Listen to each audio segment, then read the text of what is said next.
Right. Looks good. Okay, so we're now up to Roman numeral 4 on keeping kosher.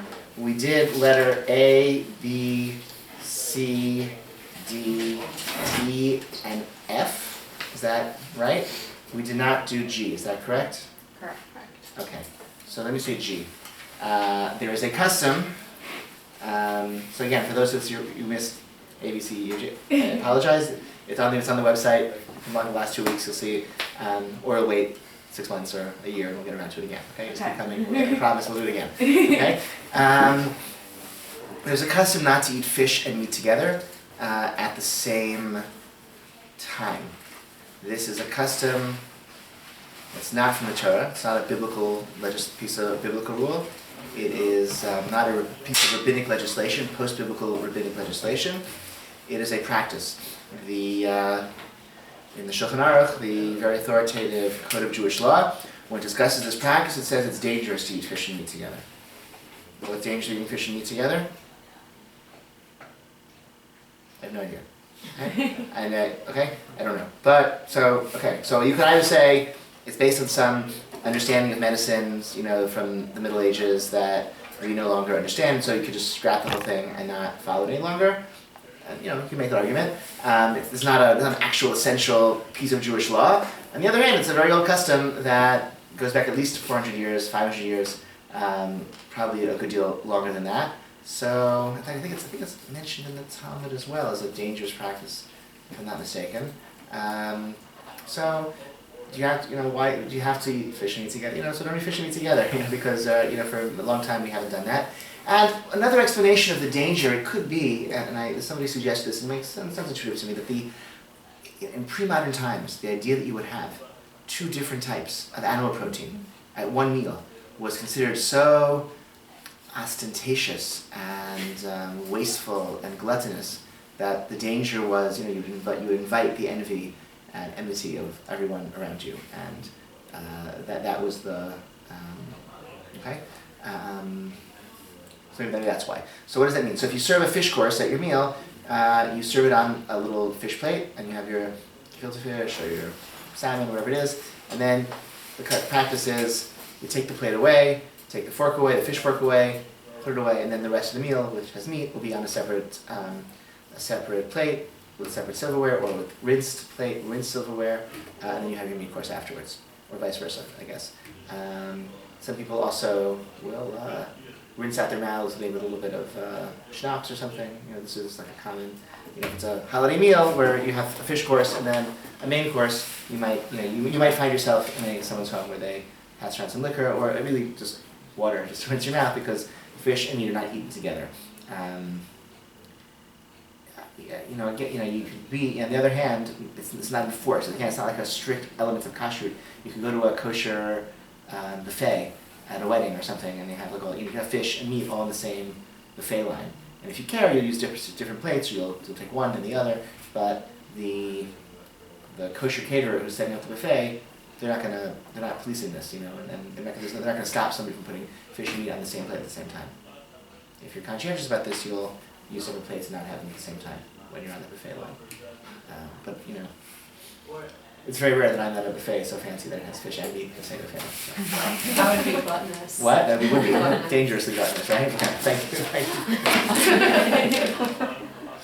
But again, so I'm telling this again, I'm sharing this not because this is like an important element of Jewish law, because it isn't, but because you may encounter this in people's homes, in your own home, people may expect this, so that's why it's important to know. Then at Kiddush lately.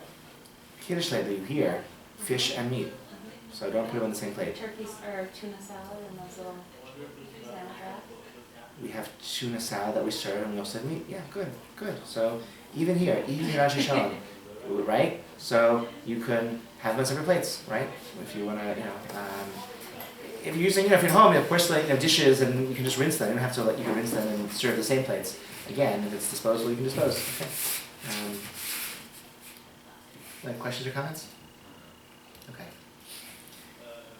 Koshering utensils and ovens, meaning making utensils kosher.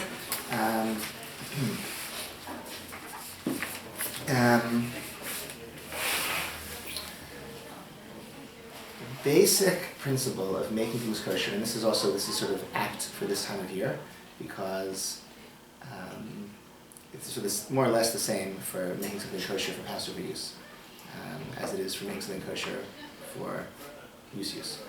Basic rule is, the way things go in, that's how they go out.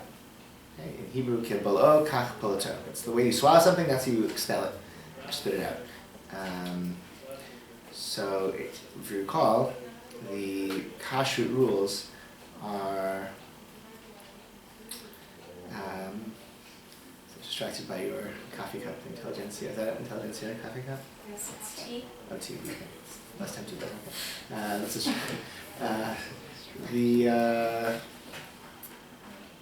kosher rules are built around the understanding of the realness, the significance of tam, of flavor, of taste. In addition to the substance itself, which we are forbidden to eat, or in mixtures, etc., dairy and meat together, or forbidden foods, we can't eat the thing themselves, we also can't eat the taste of the thing itself, the tam of the thing itself. And we talked about the ways in which tam is transferred. It has to be heat, it has to have a liquid medium, I think we should have mentioned. And tam, this taste, non-kosher taste, or dairy and meat mixed together taste, transfers from item to item in a way that can cause all sorts of kashrut, kosher problems under certain circumstances. It has its own physics that we talked about last time. One of the things it can do is go into pots and pans and forks and stuff like that. And the rules are, it needs to be under heat. How high? How hot? Hot enough to Make your hand recoil. Good.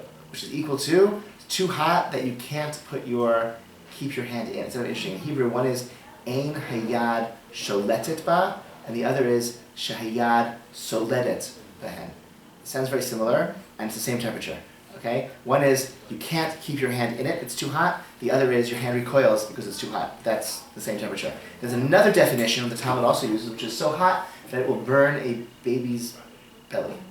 And which is also understood to be the same temperature. I have a teacher I know who once, when he was studying these laws, he wanted to get like an actual temperature for this. Yeah, he wanted like a degree. So he called Child Family Services and said, Child Protective Services, and said, how hot, would it have to be to burn a baby's tummy? And said, oh no, sir, you should never, put a baby in it. Right? No, I know, I understand that, but how hot would it have to be? And they said, oh, but you really shouldn't. No, I understand that, but so they wouldn't tell him, and that conversation just aroused their suspicion. But had his number listed, but. But that's the temperature needed for transfer of taste, and once you have those temperatures, the taste is transferred into pots and pans and forks and stuff like that. So, how do you get it out? Basically the same method by which it went in. If it went in through boiling, it goes out through boiling. So one example is you have a pot which was used for non-kosher lobster bisque. Okay? You had boiling non-kosher lobsters in this clam chowder, New England clam chowder. In this big chowder pot. So in order to get that taste out, you have to boil water in that pot, and then that expels the taste again back into the water. Now you have to wait 24 hours from its use for clam chowder before you kosher it by boiling water. Do you think why that would be? You know why, but you may not, based on what we learned last time. Do you know what happens after 24 hours after you cook something in a pot? This is Roman with letter F.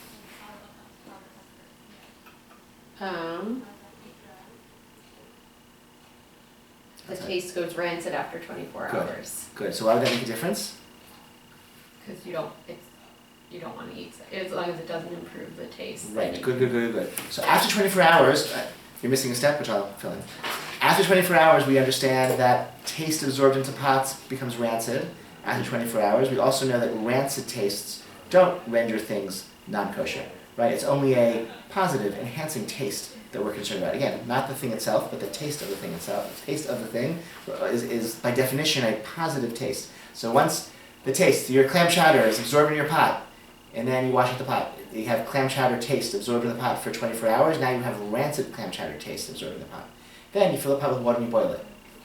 boiling water a second time, all that clam chowder taste leaves the pot and goes into the water.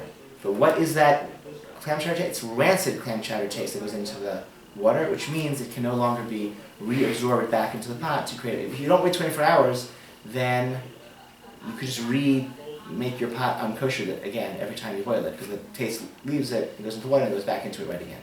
If it's wait 24 hours, then it is okay, unless there's 60 times the volume of the water in the pot to nullify the taste absorbed in the walls of the pot. It is possible, but very unlikely to have a pot that can hold 60 times the volume of the pot in the pot itself.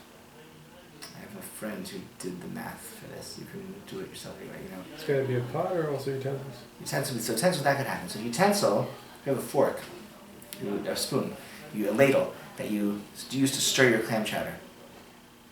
Or you take your chicken soup label, it's a kosher home, you take a chicken soup label and oops, I stick it into my dairy onion soup. Oops, now that's not kosher because it has absorbed meat taste, has absorbed dairy taste. So I don't have to wait 24 hours. I can take that ladle and boil it in a big pot of boiling water, because as that dairy, the meat and dairy taste is expelled from the ladle, it's nullified by 60 times its volume in this big pot that you're boiling in. Okay, because that's another thing we talked about. I believe we talked about, yes we did, that tastes are nullified by 60 times their volume. Yep. So that's another way to do this. So you kosher things in boiling water, or boiling water in the pot. That's basically how you kosher things, except for, those are for things that the taste was absorbed through a boiling mechanism. If the taste was absorbed through fire alone, without a liquid medium, not through boiling, but through straight roasting, then you can't kosher it through boiling, you have to kosher it through fire as well. This is much less common nowadays, but if you were to cook something on a spit, there's no water, there's no liquid, it's just you have a pig on your thing, in your fireplace, where you're turning it around. Okay, you want to kosher, you want to make kosher your, what do you call it, the shapud, the what? Skewer. The spit. The spit is big, right? So you can't put it in boiling water because it didn't absorb the taste in boiling water. It absorbed the taste over just dry heat. So you have to kosher it through very high, like with a blowtorch basically, or put it into a furnace so it glows, which is a little bit harder to do.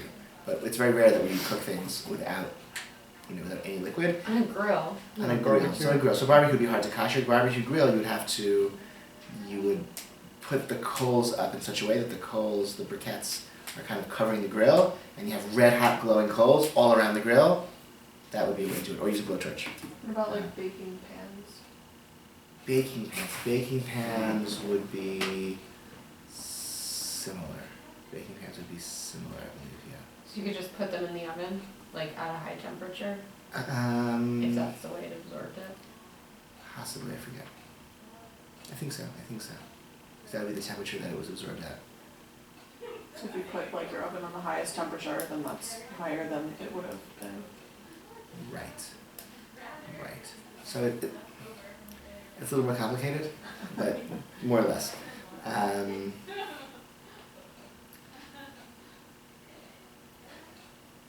So I'm gonna bracket that. I mean, Okay. yeah. And you might want to do this. So I guess it's not a totally reasonable question, because you might very well want to kosher your baking pans and things like that. Let's do ovens and stoves. What do you call it? The range top, the grates for the range. So if you were to cook directly on them, then that would be similar to like a roasting spit or something like that. But you don't. You put things in pots. So there's no food, and the frying pans that go on the burners. There's no food that directly touches those burners. There shouldn't be. Maybe a splash or something. So it's probably not going to be. The likelihood of a kashrut problem with the burners is very, very low, because I think we said, and if not, we'll say now, we have a concept ein balua yotzei mechaticha el chaticha b'li rotev, which means something absorbed in one thing can't leave it and become absorbed into something else without sauce, without a liquid medium. So if your ladle is in your, you put your ladle into your, you have your chowder pot, and you and even, you know, within 24 hours you're cooking pasta in your chowder pot. Oh, I forgot it's my chowder pot. And then you put your ladle into the chowder pot, so you can have the chowder going, you know, chowder taste going from pot to ladle, using the water, the boiling water in the pasta as a medium.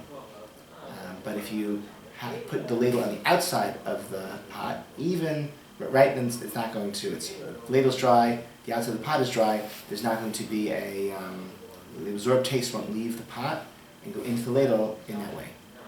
So, in other words, even if something non-kosher splashes onto your burners, if you clean the burners afterwards and then you put a pot on, that's fine. It's not going to be a kosher problem. So the burners should be turned on, let them each one run for a couple of minutes, 10 minutes, 15 minutes, so that they get pretty hot. They should be clean, and then you're really going to be okay with your burners. And the same is going to be true for the oven racks as well, because you don't cook directly on oven racks. There really should be no, you know, if you just maintain the cleanliness of the oven racks, then there really should be no way in which something could become non-kosher through being in an oven. Again, let's say someone's roasting a ham in the oven and some juices spilled onto the oven racks. So the oven racks absorb the taste. Okay, so you wash them. And then you bake bread in the oven right afterwards, but you're not going to, on a pan, so you're not going to have the whatever ham flavor is absorbed in the racks going into the pan or into, you know, that you're cooking in, because it's dry and clean. So if you keep it dry and clean, it should be okay. To kosher ovens also, we put them up to the hottest temperature that they get, so that it's hotter than the temperature that had been used for whatever was cooked in it before, and then let it get to that temperature, let it stay there for a little bit, and then we're good to go. If it's an electric oven with a self-cleaning cycle, you should run the self-cleaning cycle. That's like the gold standard, because that's like everything is just, you know, utterly burned up, you know, in a self-cleaning cycle. Microwaves. Microwaves are kind of interesting, because microwaves are really interesting. The two opinions about microwaves. One is that they can't be made kosher. The other is they can't be made non-kosher. There's sort of a big range. Microwaves don't operate with heat. There's no heat in a microwave. The microwave just uses microwaves to excite molecules in the food, and that's where, the excited molecules, that kinetic energy is heat, basically. Is that, nods that I'm more or less getting this right. So there's no heat in the system. It's the heat that's generated from the food itself. So that kind of changes things, because the food can be piping hot, but the walls of the microwave are cold. So there may not really be much of a concern for what could go wrong. So what could go wrong is maybe there's splatters of things from the food. The food is, as it's sizzling, it kind of splatters the walls of the microwave, and the food may still be hot when the time it reaches the walls of the microwave. Maybe not, I don't know. Like if it's a little splatter of something, and it's a big microwave, even so it's 4 inches away, and it splatters 4 inches from the top of your plate to the top of the microwave, it could cool down at that time. I don't know. I'm not sure. But the generally accepted way to clean microwaves is to boil water in them for 30 seconds, 2 minutes, whatever it is, and fills up with steam. After not being used for 24 hours, not used for 24 hours, it's clean, boil a thing of water in it, and then you're good to go with the microwave. Same is true for Passover as well, etc. Okay? Alright. What's I in J? I don't have the, I'm missing the page. What's the next, areas of difficulty: sink, microwave, dishwasher, guests, and housekeepers. Okay, sinks. Let's talk about sinks. Let's talk about sinks. So I had my wife and I actually both, we worked for a period of time at a synagogue in Houston, and we went down there basically once a month for a Shabbat, and we taught and did stuff in the community. And Houston, that neighborhood, everyone has very, very large houses, with many of which they have like 2 kitchens, with 2 everything, like each 2 kitchens the size of this room, maybe, you know, in some of these houses. That's what it seems like. And they were incredulous that we only had 1 oven, 1 sink, 1 refrigerator, and they're like, oh, you don't really keep kosher in that. You know, how do you, you know, just, no, it is possible to keep kosher with 1 sink. It is a little bit more tricky, but not really very tricky. So let's talk about the sink. What's the problem with the sink? You have dairy, you have meat in your sink. So you might have piping hot foods that get sloshed into a sink if you If you're, you're as you clean dishes, you might have piping hot foods come in contact with the walls of your sink as you wash dishes. You might be taking chicken soup off the stove and you pour a little bit of that because it's too much, and you might have piping hot food poured into the sink that way. Piping hot food touches the walls of the sink, it absorbs the taste of that thing. So if you use the same sink for dairy and for meat, then you have meat and dairy taste being absorbed into the sink. That sink wall has non-kosher taste absorbed in it then because it's basar b'chalav, it's meat and dairy in that same sink wall. So what do? We use sink liners, a little thing on the floor of the sink, one for dairy, one for meat, and then we rest our dishes on that so they're not touching the floor of the sink, the walls of the sink. Your dishes shouldn't touch the sink itself. You put them on the sink rack. And you wash them then you wash your dairy dishes, you put them away, you replace it with the meat one, you wash your meat dishes.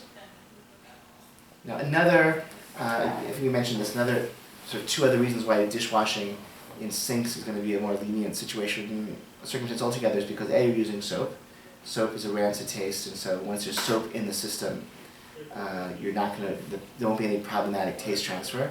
And the other, I told the story about my Starbucks visit. Yeah, okay, fine. That's my proudest moment. Okay. The other reason why sinks are more lenient is because, I think I said this too, if you're washing dishes by hand, then by definition it's not so hot that you can't put your hand in it, because you're washing dishes by hand, unless you are washing dishes with gloves on because it's too hot to do otherwise. You turn the water all the way to the hottest temperature, and you're using your dishwashing gloves because it's too hot without gloves, so then it really could be hot enough to have a kashrut problem. Or it's super, super hot and you're kind of washing, holding the dish by the side, and you're kind of doing like this and like this. And the water's super hot, but you're being careful to wash the dishes in a way that you're not touching the water. But the way I do dishes most of the time, it's not so hot that I can't get my hands in it, and so even if the dish touches the walls of the sink, even if the wrong dish gets mixed up, it's really going to be okay.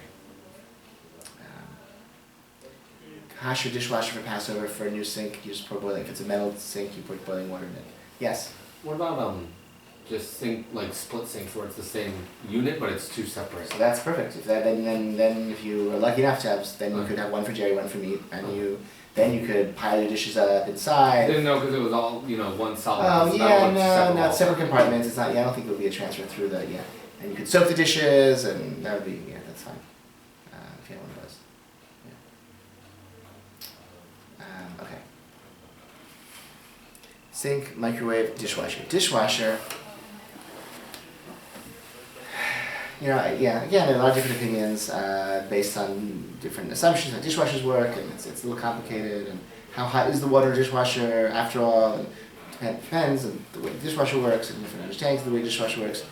Basic bottom line, we recommend here, to kosher dishwasher, you don't use it for 24 hours, you make sure there's no food residue stuck in the filter, you run it with soap on the highest setting, and then you're good to go.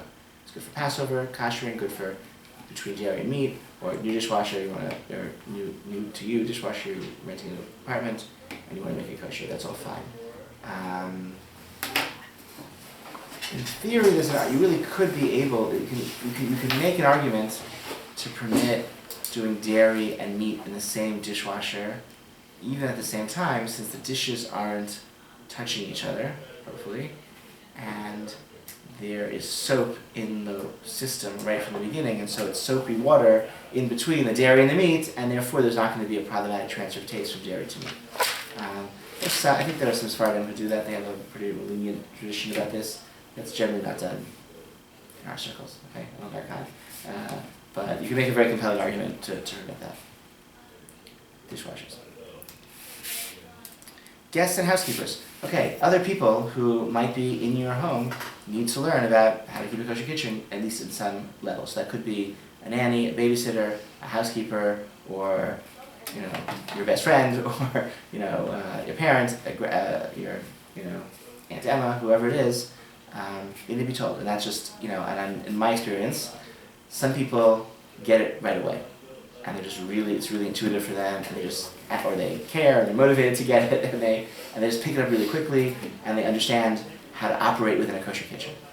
And some people don't. Some people, they just can't get it, and they know you. It can be relatives that they know you for years and years and years, and they just never make the investment of energy to figure out how to operate in a kosher kitchen, and you just need to,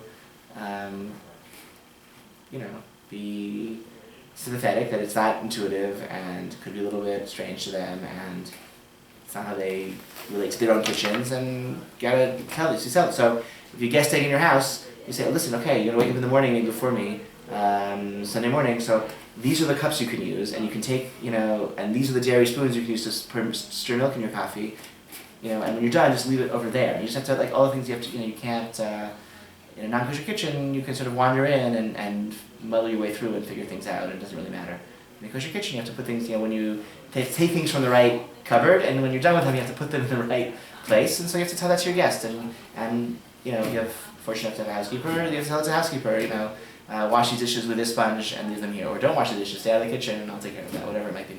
And that's, I think, something that takes some getting used to, but I don't know, in America now everyone has something, everyone has some crazy thing they do, so I don't think people are pretty, people are pretty respectful, people understand that, like, people have interesting religious stuff going on with them, and I think people are understanding. It's not, it shouldn't be too hard. And we had a relative who, I don't know if you experienced this yet before, when we wash hands ritually before a Shabbat or any meal with bread, but let's say at a Shabbat meal when it's gathered around the table, we don't talk after we wash hands until we say the blessing over the bread and we eat the bread.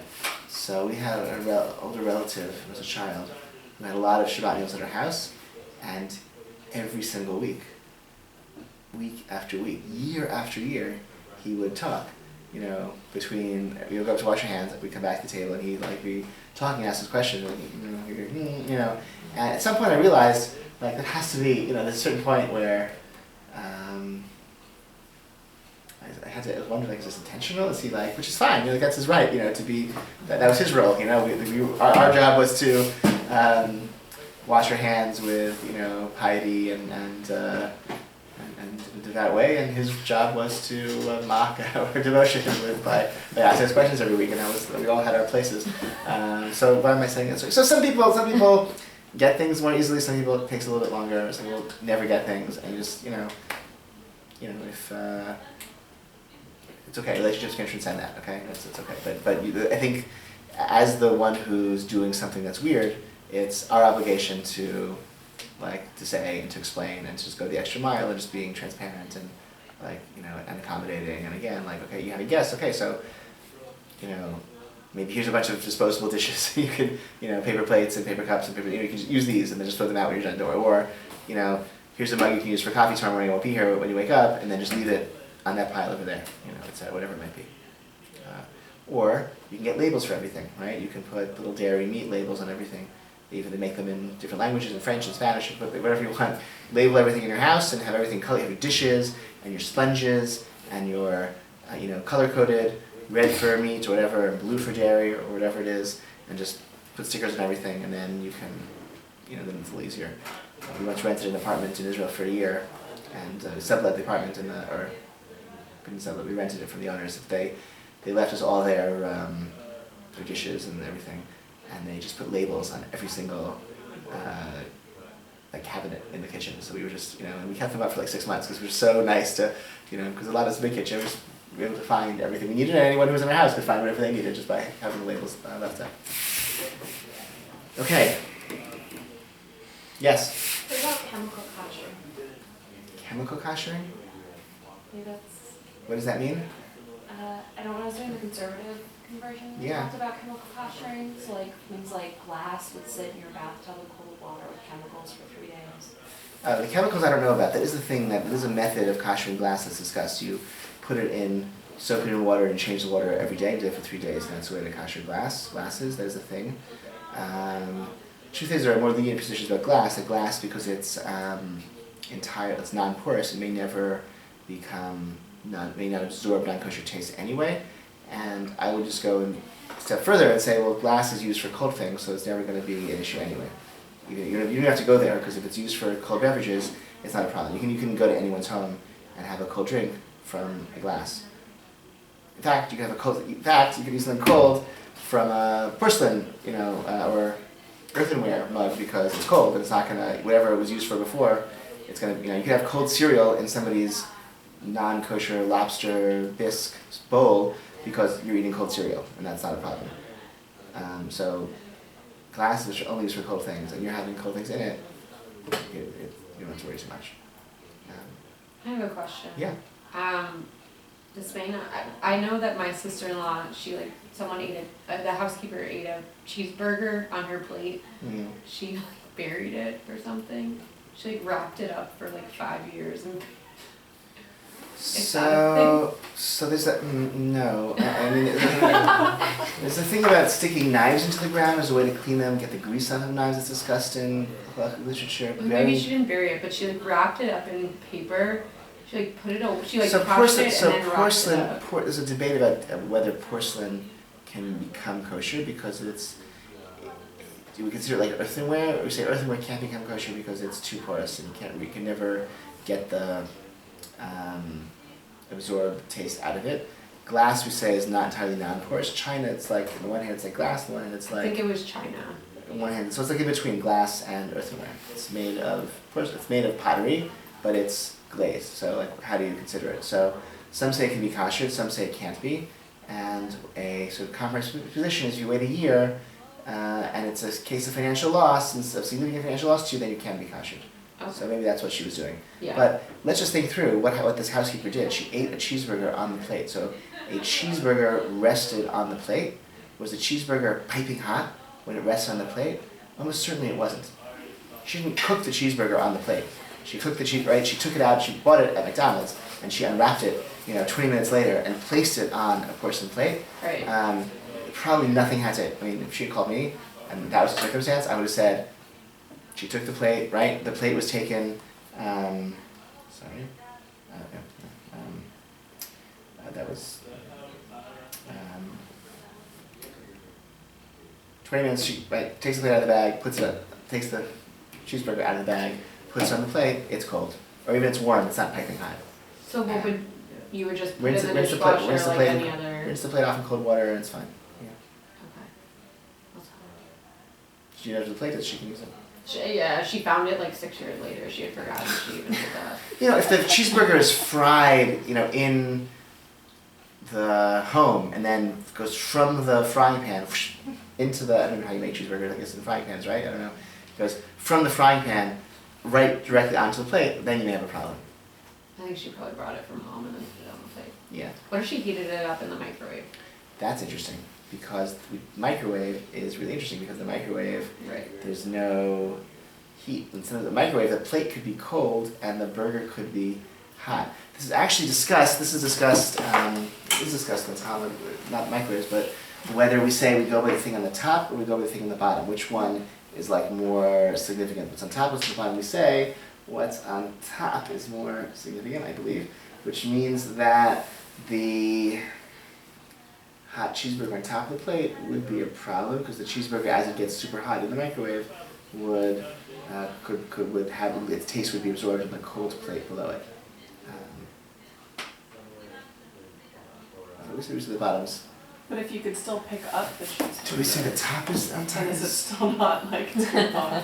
If you can still pick it up, or you can still pick it up, then Then it wouldn't be too hot to, it wouldn't, or does that not apply for solids? No, it does. The same heat. Absolutely. I'm just thinking.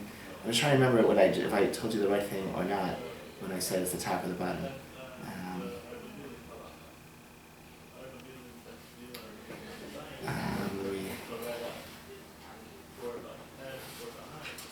Look at this. You can find anything on. Hold on.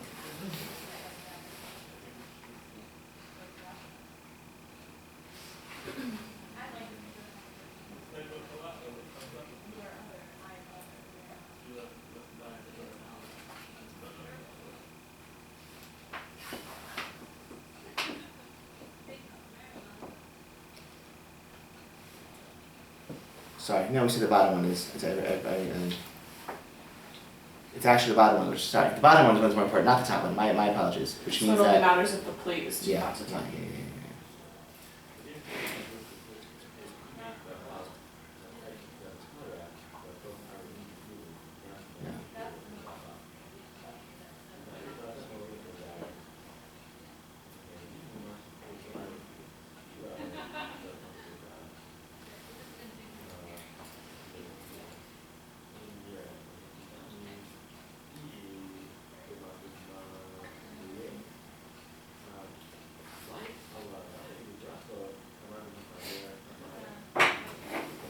Hold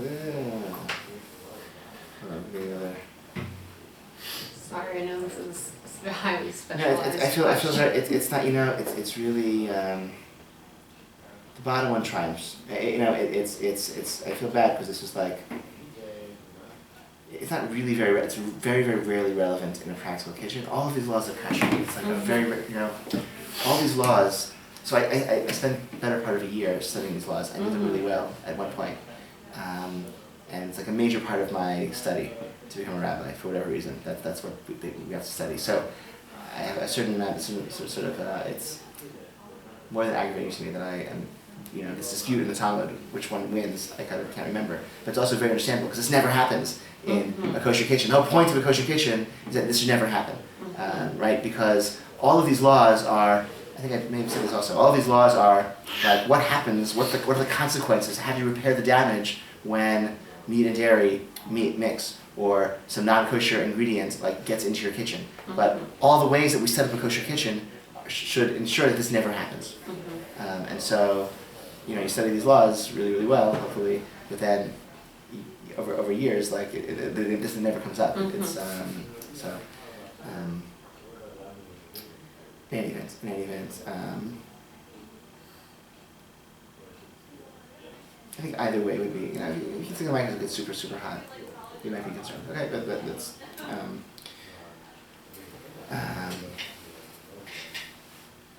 the bottom one is the one that's more, the bottom one is more important than the one on top, but it's not entirely true. Like it's not unequivocally so. That's the conclusion. Okay.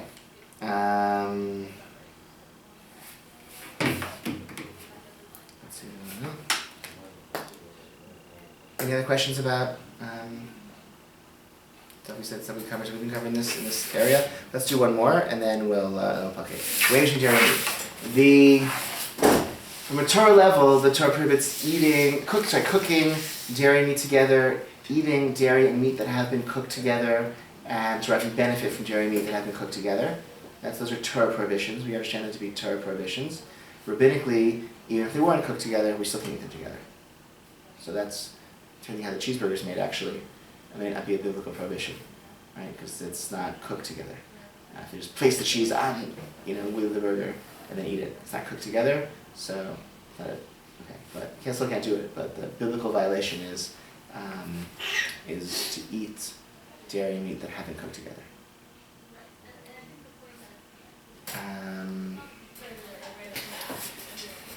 Now the Talmud discusses as well a practice of waiting between meat and dairy. And the Talmud, though, is ambiguous about how one should wait between dairy and meat. The Talmud discusses a practice of waiting between meal to meal.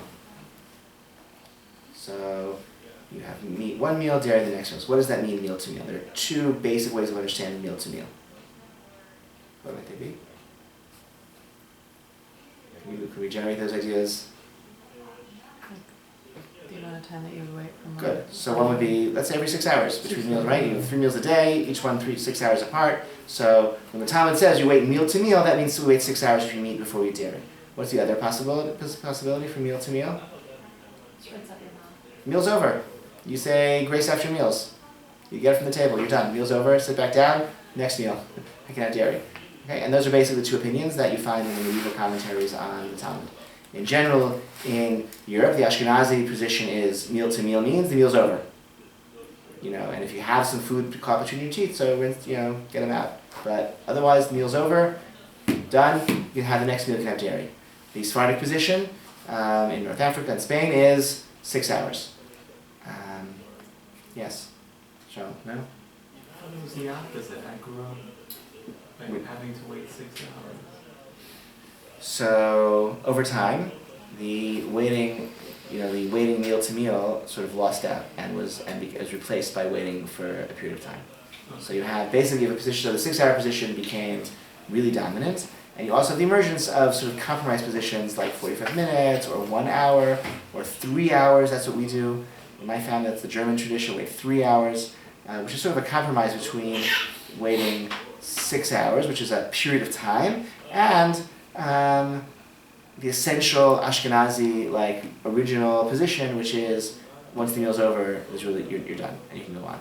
So, I mean, 3 hours, 6 hours is most common, I would say. And,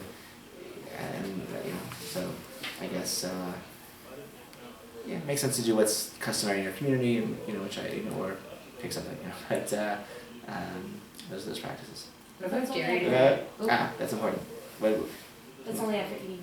yes, the same question. Yes, good. This is from meat to dairy. From dairy to meat, there's no need to wait at all, but you should rinse out your mouth. They shouldn't have like the milkshake still, in your teeth. You like rinse out your mouth, and then you can go right ahead and eat meat, unless the dairy in question is hard cheese. Hard cheese is cheese that's been aged for 6 months or more. Used to be there was no kosher cheese that was aged 6 months or more. Now, in our fancy pants, cheese markets, you can find kosher cheese that have been aged. And for cheeses of that sort, then you have to wait an identical time as one waits for meat to dairy. But for soft cheeses and most cheeses and other dairy things, no need to wait at all. Rinse out your mouth if there's stuff in your mouth. Why? Why does that go the other way? I think the understanding is that meat is somehow like it's like strong tasting and fatty. I mean, what about why the hard cheese? Oh, I think hard cheese. It's like really similar, yeah. strong taste. Takes harder to process. Yeah, it takes longer to Digest, digest. It yeah. has stronger flavor. It's more significant. Definition used to be, I think discusses. It's so old.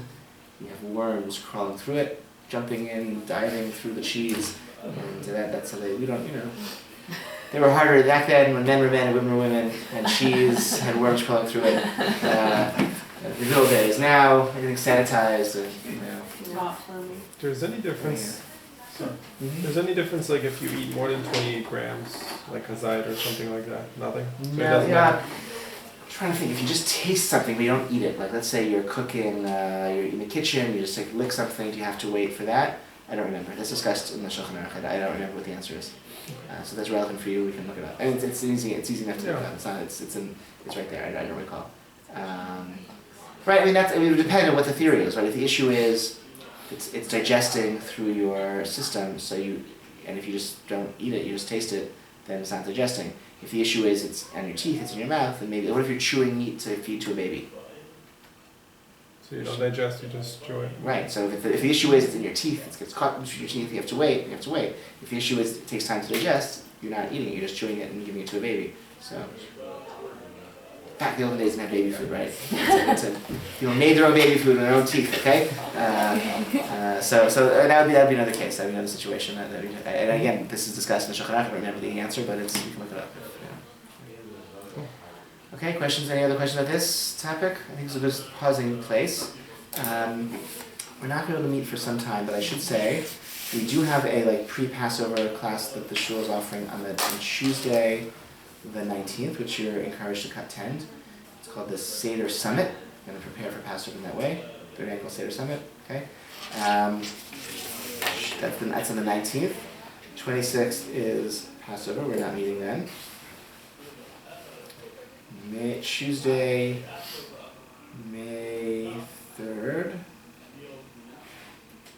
Tuesday, May 3rd. Next week, no? Next week, no. What time is the Seder Summit? Around 7:45, 8 o'clock. Okay. Tuesday, May 3rd is the next time so we can meet after class. I'm trying to meet them. So but in the meantime, call and come to shul and send emails and visit if you have questions or, I'm not going anywhere. I'm pivoting towards full-time Passover preparation. So, Are we gonna do 8 o'clock again? on Tuesday, let me see. On the 3rd? On the 3rd? I think so. And,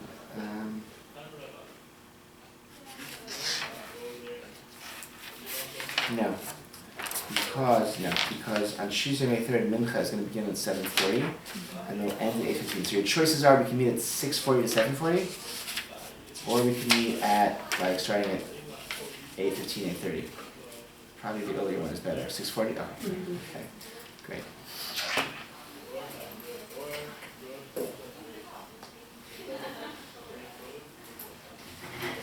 So 6:45 to 7:40. Okay. Great. Will that be every week going forward? We'll see. We can adjust a little bit. We'll Okay. see. We'll adjust. We'll put it per year, and maybe some days have to travel, etc., etc. So, okay. Okay, awesome. Alright, have a great evening. Thanks for joining us. Thanks for coming. Yeah, would you?